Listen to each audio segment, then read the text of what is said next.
জুনাইৰ প্ৰস্তাৱিত পবা বনাঞ্চলত অবাধে চলিছে বন ধ্বংসযজ্ঞ। বন বিভাগৰ চকুৰ সন্মুখতে প্ৰতিদিনে ন কৌশলেৰে মূল্যৱান গছ কাটি তহিলং কৰিছে অসাধু চক্ৰই।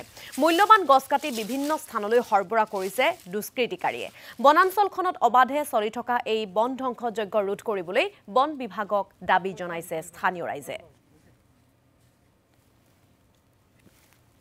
ধেমাজি জিলাৰ একমাত্ৰ অক্ষত অৱস্থাত থকা প্ৰস্তাৱিত বন্যপ্ৰাণী অভয়াৰণ্য পবা সংৰক্ষিত বনাঞ্চলখনি হৈছে আমাৰ জীৱন ৰেখা আৰু বনাঞ্চলখনিক অভয়াৰণ্যলৈ উন্নীত কৰিবৰ কাৰণে সুদীৰ্ঘ ৩০টা বছৰ সংগ্ৰাম কৰাৰ অন্তত সিদিনা বিধানসভাত বন্যপ্ৰাণী অভয়াৰণ্য ৰূপে উন্নীত কৰাৰ ইতিমধ্যে অসম চৰকাৰে প্ৰস্তাৱ গ্ৰহণ কৰিছে। আমি জনাইবাসী অতিশয় আনন্দিত হৈ আছিলোঁ।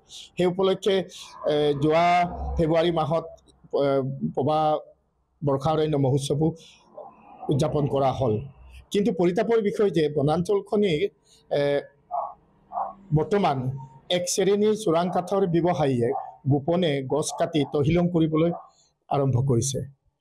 উল্লেখযোগ্য যে পবা বনাঞ্চলৰ ৩ মাইল বিট অফিচৰ কাষতে থকা যিটো ৰাস্তাৰ বাওঁফালে যি অৰণ্য অঞ্চল আছে, সেই অৰণ্য অঞ্চল ক্ৰমান্বয়ে এক শ্ৰেণী বেদখলকাৰীয়ে মনে মনে গোপনে বৃহৎ গছ কাটি পেলাব আৰম্ভ কৰিছে।